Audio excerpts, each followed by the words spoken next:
Halo selamat sore pemirsa, demikian tadi berita pilihan iNews sore yang akan menemani Anda selama 2 jam bersama saya Anissa Dasuki. Dan saya Davi Pratama. Pemirsa, kita awali iNews sore hari ini dengan informasi terkait polisi yang menangkap preman yang beroperasi di Pelabuhan Tanjung Priok, Jakarta Utara.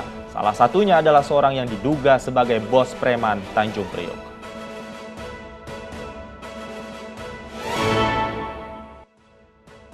Proses penangkapan tersangka yang diduga sebagai bos preman yang selama ini meresahkan dalam proses bongkar muat di Pelabuhan Tanjung Priok, Jakarta Utara.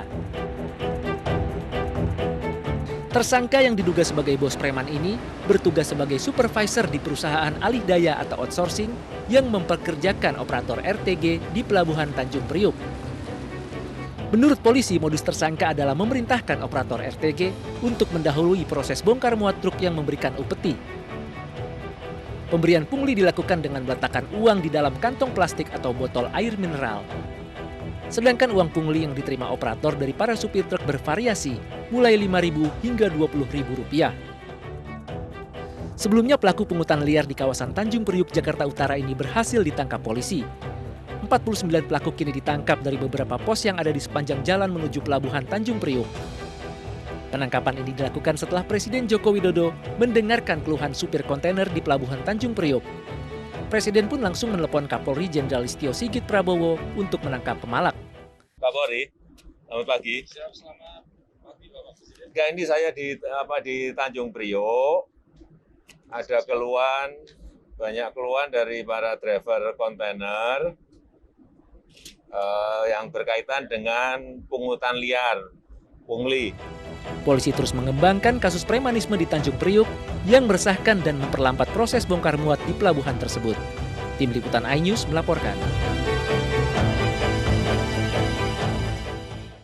Dan selengkapnya terkait pemberantasan premanisme dan pungutan liar, kami sudah terhubung dengan Kasat Reskrim Polres Pelabuhan Tanjung Priok AKP David Kanitero. Selamat sore Pak David.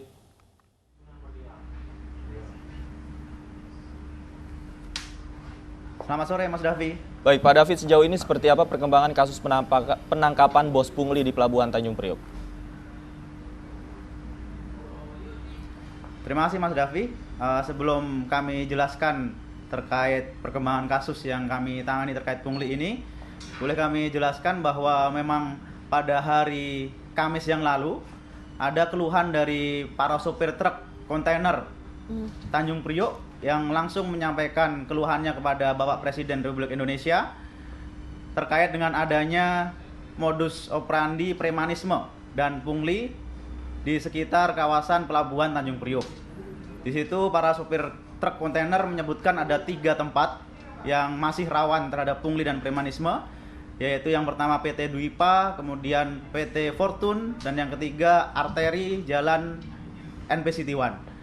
Terhadap 3 perusahaan ini sudah dilakukan tindakan tegas oleh Polres Metro Jakarta Utara dengan diamankan atau ditangkapnya 40-an lebih kalau tidak salah pelaku pungli ataupun premanisme. Baik, Dari Pak David, Polres Pelabuhan Tanjung Priok. Ya, Pak David, jadi 3 ya. perusahaan ini mereka memang mempekerjakan preman dan mengkoordinasikan pungli-pungli yang ada di sekitar Pelabuhan Tanjung Priok, Pak.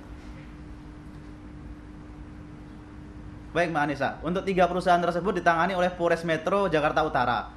Nah, di Polres Pelabuhan Tanjung Priok sendiri, kami juga bergerak respon dan aktif untuk melakukan monitoring apakah di dalam pelabuhannya itu sendiri masih terjadi pungli dan premanisme. Kami lakukan penyelidikan, waktu itu ada 1 tempat, 2 tempat kami datangi, kemudian ternyata tidak ada. Di tempat ketiga yang kami datangi, utamanya di PT JICT, ternyata didapati info bahwa masih ada modus pungutan liar yang dilakukan oleh para operator RPG ini, Mbak Anissa. Dari situlah kami melakukan penindakan, kemudian kami tangkap 7 orang pelaku sebagai operator RTG yang melakukan pungutan liar dengan modus menaruh kantong plastik atau botol minuman di bagian bawah RTG, kemudian para sopir truk ini diwajibkan untuk memberikan uang nilai pecahan 5.000 sampai 20.000. Apabila tidak memberikan maka tidak akan dilayani. Apakah nominalnya hanya kisaran 5.000 saja, Pak? Apakah memang sopir sopir truk ini ditetapkan atau dimintai dengan nominal yang berbeda-beda satu sama lain atau sama semua dipukul rata? Hasil penyelidikan kami dan hasil dari berita acara pemeriksaan bahwa para sopir ini ketika memberikan nilai 5.000 maka dilayani tapi dengan tingkat kelambatan atau dilayani tapi lambat. Kemudian apabila dia memberikan 10.000 hingga 20.000 maka akan dilayani dengan cepat. Perbedaannya itu. Baik, jadi dari 40 yang sudah ditangkap, berapa orang yang termasuk dalam karyawan dan berapa orang yang memang preman bertugas di jalanan, Pak David? Kami jelaskan sekali lagi Mbak Anissa, untuk yang 40 lebih yang ditangkap itu ditangani oleh Polres Metro Jakarta Utara. Oke. Kemudian dari kami Polres Pelabuhan Tanjung Priok mengamankan dan menetapkan sebagai tersangka awalnya 7 orang sebagai operator RTG. Kemudian setelah kita kembangkan ternyata ada 1 orang lagi sebagai koordinator atau pengawas dari mereka semua untuk melakukan tindakan pungli ini. Dan Baik. kita sudah tetapkan tersangka atas nama AZA. Pak David, untuk 1 hari biasanya dari hasil pungli itu berapa Pak yang didapat oleh mereka?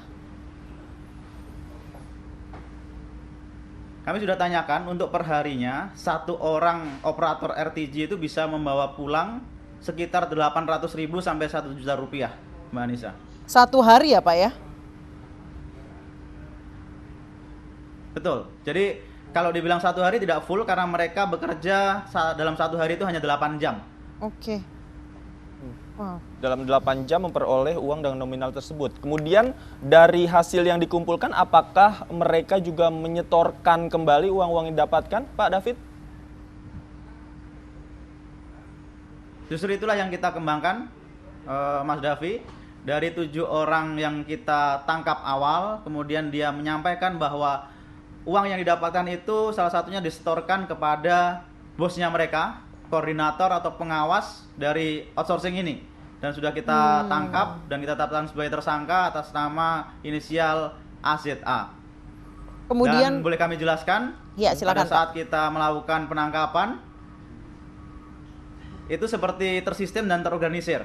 Kenapa saya bilang seperti itu? Karena ketika kami masuk, kemudian hampir semua seperti menghilangkan barang bukti, ada upaya untuk menghilangkan barang bukti. Begitu kami cek, kemudian ternyata mereka ada WA group dan si koordinator ini, pengawas, menyampaikan di WA group tersebut bahwa ada gerombolan datang, yaitu maksudnya adalah polisi, kemudian untuk diamankan semua barang-barang yang ada sehingga tidak bisa ditangkap oleh polisi. berarti Pak David ini sudah bisa dibilang sebuah sindikat. Sudah berjalan berapa lama Pak? Sudah berapa tahun? Baik, kami jelaskan kalau keterangan dari mereka bahwa kejadian pungli ini sudah terjadi cukup lama, tapi dengan modus yang berubah-ubah dan berbeda-beda, Mbak. Jadi ketika polisi atau aparat mengetahui modus yang baru, mereka akan merubah lagi modusnya sehingga petugas tidak tahu dan dapat mengelabui petugas. Baik, terima kasih AKP David Kanitero, Kasat Reskrim Polres Tanjung Priok telah bergabung bersama kami di iNews Sore.